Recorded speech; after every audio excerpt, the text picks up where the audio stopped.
Do you ever feel like you're making a ton of high value, super creative content every single week, only for a few people to end up seeing it? If you want your content to go further on Instagram, then keep on watching, because I'm gonna share with you 3 tricks to get more traffic to content that you've already created. Let's go. Personally, I think that taking this approach is such a game changer because it allows you to increase your posting frequency and have more content to share on Instagram without actually having to do much extra work. I think a lot of us feel like we're constantly on this content treadmill of just having to make more, but the reality is you've already made a ton of really awesome stuff, and it's just a matter of sharing it at the right time and in the right way to make sure that your audience actually gets the chance to see it. We've all been in that position where we've made a podcast episode or a YouTube video or an IGTV, and it feels like only 10 people saw it, and we're like, come on guys, I put a lot of work into this. Your audience will love to see it. It just means that you maybe need to promote it a little bit more. So with that being said, let's jump into the 3 hacks for getting more eyes on your already created content. So the first one is something that I've been trying recently, and I think that it is a lot of fun and also a great way to add some routine to your content schedule, and that is doing a weekly roundup of your posts every Friday. This is a really great way to give some of your content a second chance at life. So for myself, I'm making content on YouTube and on Instagram. Every once in a while, I'll have a blog post or a podcast episode I want to share. And what I'll do is at the end of the week, I've created these graphics to do a little weekly roundup post of all the different stuff that you may have missed from me throughout the week. So I'll shout out my YouTube videos, my Instagram posts, and anything else that I want to direct my people to.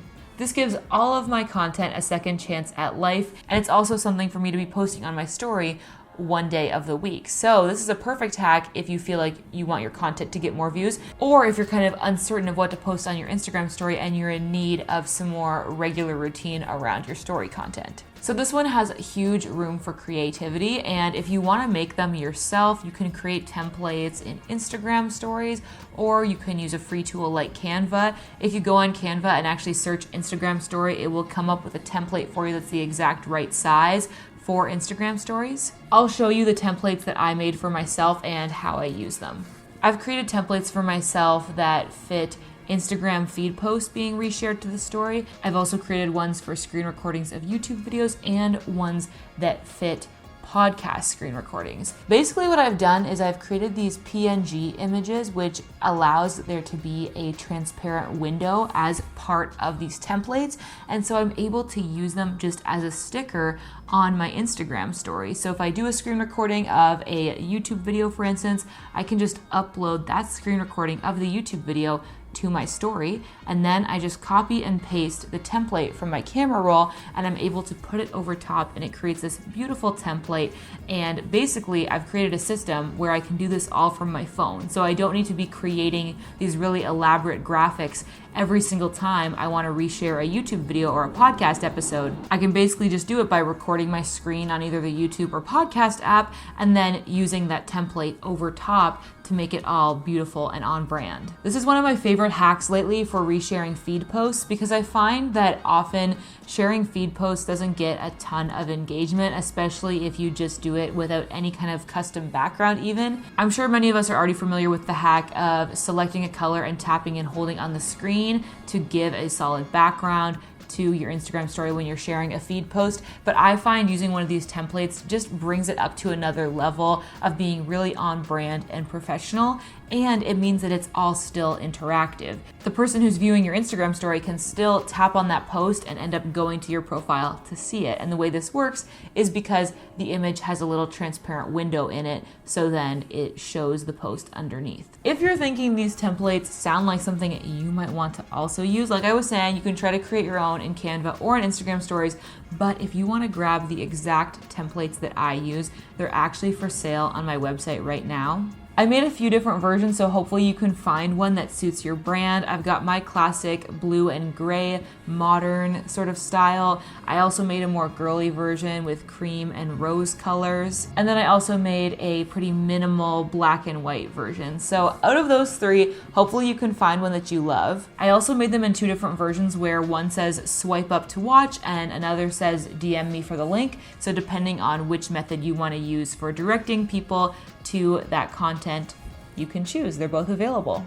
You can grab them now at katiesteckly.com/templates. I include an exact tutorial with that of how to download them onto your phone and get them into your camera roll and onto Instagram stories, so you can check that out there. I've personally been loving using these on my stories, and I think you might like to use them too. So go ahead and check those out at katiesteckly.com/templates. And if you end up using these on your stories, then definitely tag me so that I can see how they look. All right, that is enough about how to recap your content and give it a new life on your Instagram story. Let's dive into my second tip for this, which is posting your Instagram lives to IGTV. If you're already doing a live stream and you're going to the work of preparing, answering questions, being super present in that video, you might as well keep it around for a while, because I can almost guarantee you that some of your followers are going to show up on that live stream and say, will you post this later? I came halfway through, because they want to make sure they get all of the value from you. Now, you can definitely choose to leave it up for 24 hours on your Instagram story, and that's totally fine. That's a great way to do it. But if you want it to live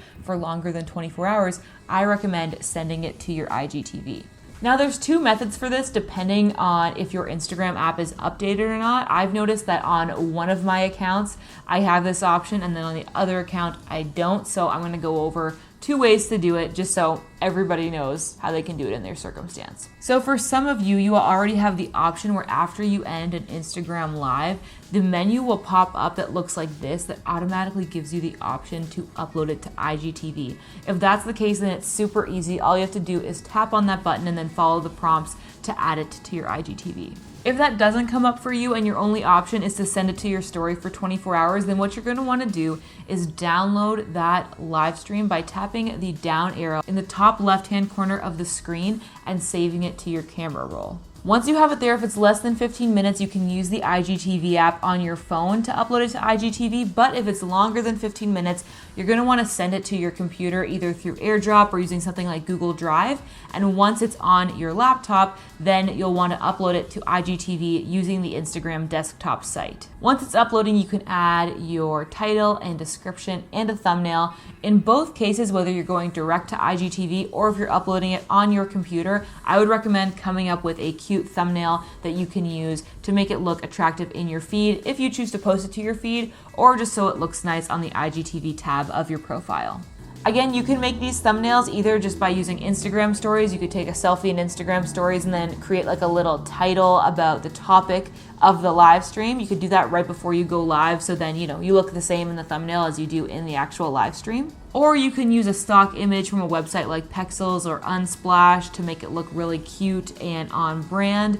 And you could use Canva to design something really professional if you wanted to. There are so many options. It just takes a little bit of creativity and you'll be able to create some really on-brand and professional content for your IGTV, and it'll make your Instagram live content live that much longer. What all of these tips are about is maximizing your time, because if you're already spending time to do that Instagram live, then you might as well reuse that content and put it on IGTV so that more people can see it and that you're getting more bang for your buck in terms of how you're spending your time on social media, because it's all about being efficient. The third tip I have for you also has to do with IGTVs, and that is making thumbnails for your IGTVs so they will fit into the aesthetic of your grid. Honestly, I believe at this point in time with Instagram and IGTV and where the viewership is, I think if you want to get views on your IGTV videos, then you basically need to post them to your Instagram feed. I find when I post stuff just to IGTV, it will only get like maybe 100 or 200 views, but if I post it to my feed, it will get way more views because it's actually being shown to people. A lot of people aren't going to navigate their way to my profile and find my IGTV videos just to watch them. Like, it's just not that discoverable compared to feed content. And so I would recommend for your IGTVs using a photo that you would have otherwise posted on your Instagram feed as the thumbnail, because then when somebody comes to your profile, it will just seamlessly blend in with the rest of your content, but as they're scrolling through, it will turn out that it's a video and they might get more engaged and end up watching it on IGTV as well. The one caveat that I have with this is you want to pay attention to the framing of that image to make sure that it's going to be cropped nicely when it does end up on your feed. The size for IGTV thumbnails is a 9:16 aspect ratio, so like the full size of your phone screen, whereas what's going to appear in your Instagram grid is actually a 1:1 or square aspect ratio. And what Instagram is going to do is basically just pick the center of that more tall vertical image to be the square preview on your grid. So you just want to make sure that whatever you shoot for the thumbnail, if it's a picture of you, make sure your face is actually in the middle rather than at the top of that 9:16 box, just to make sure that it's going to turn out well and look nice in your grid. And finally, if you really want to give this content its best chance at being seen, I would recommend creating a highlight on your profile that links to these IGTV videos that you want people to watch. All you have to do is press that share button, select share to my story, and then you can add any extra GIFs or text or whatever you want, share it to your story, and then press that highlight button and create a highlight on your profile that sends people to your best IGTV content. In my case, I did a series of 10 live workshops on Instagram growth on my Instagram, and I saved them all to IGTV, and now I have a highlight called workshops. So if people come to my profile and click through that, they'll see that I have all this content they can go back and watch now. And it gives it so much more life. If I only would have ever done that live and never saved it and reposted it, it would have only gotten, like the 200 people that happen to jump in while I'm actually on live. But now it's got so much more of a chance to be seen by more people that it can help now that it's on IGTV and saved to a highlight on my profile. Like I've been saying the whole time, really what this is all about is coming up with creative solutions to make the content that you've already made go even further. We're all so busy as content creators, and we're just trying to find ways to optimize our time and make sure that the valuable content we're creating is getting to the people that we're making it for. And these are just 3 of the ways that I like to do that on Instagram. So like I was saying before, if you want to try out those weekly content recap templates, I am selling them now on my website at katiesteckly.com/templates. The link will also be in the description below, so make sure you go check that out. If you're looking for more Instagram story inspiration, then check out this video about how I make my Instagram stories. I think you're gonna love it. And of course, make sure you hit the subscribe button. As always, thank you so much for watching, and I will see you in this video. Okay, bye.